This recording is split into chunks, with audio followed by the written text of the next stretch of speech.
during the times, I would say, when we had the prisoners of war in captivity, we see there were laws that were passed that were not subject to the kingdom laws, because you had one group of people ruling over another. And that violates a concept that we have in the kingdom, where Elohim created us to rule over the earth and not each other. So during that time, it was common. And because it was common, that was the culture in America at that time. That was the culture in which, I have like my grandmother who migrated, from the South to the North to get away from things such as Jim Crow, to get away from black codes, to get away from these things.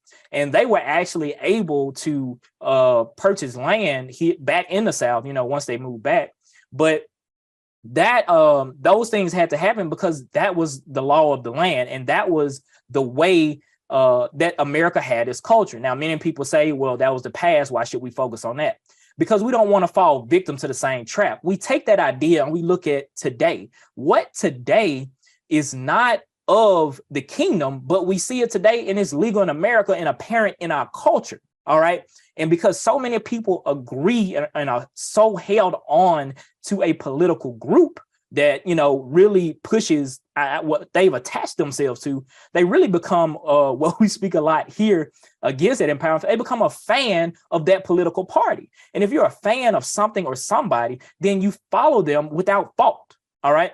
And so that's why we don't want to be fans. All right. And so once we fall into that trap of really attaching ourselves to that political group, then what we're allowing ourselves to do is fall subject to whatever that political group says, what it does. That's how the identity of that person is defined.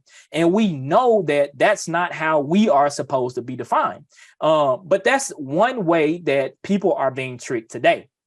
And again, all of this is dealing with staying free from contamination, because if we allow that to get in us, it will contaminate our belief system.